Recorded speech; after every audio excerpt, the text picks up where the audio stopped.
மதுரை மாவட்டம் நாகமலை புதுக்கோட்டை பகுதியில் அமைந்துள்ள காமராஜர் பல்கலைக்கழக வளாகத்தில் உள்ள நாகமலை பகுதியின் அடிவாரத்தில் உள்ள ஸ்ரீ நாகேஸ்வரன் நாகேஸ்வரி திருக்கோவிலில் நூதன ஜீர்ணோத்தாரண அஷ்டபந்தன மகா கும்பாபிஷேக விழா வெகு விமர்சையாக நடைபெற்றது.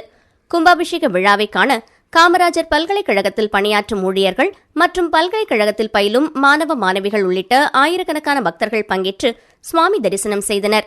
மூலஸ்தானத்தில் உள்ள லிங்க வடிவில் அமைந்துள்ள நாகேஸ்வரருக்கு மற்றும் கோவிலில் உள்ள பரிவார தெய்வங்களான விநாயகர், முருகன், நாகேஸ்வரி மற்றும் அம்மன் சிலைகளுக்கு யாகசாலையில் வைத்து பூஜிக்கப்பட்ட புனித நீரை சிவாச்சாரியார்கள் வேத மந்திரங்கள் முழங்க மகா கும்பாபிஷேகமானது நடைபெற்றது.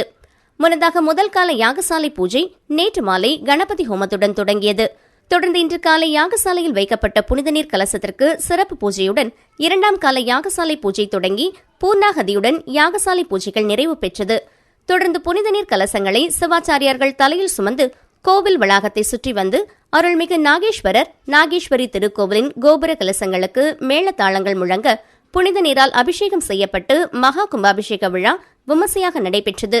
தொடர்ந்து கும்பாபிஷேக விழாவை முன்னிட்டு திருக்கோவில் நிர்வாகத்தின் சார்பாக அன்னதானம் வழங்கப்பட்டது.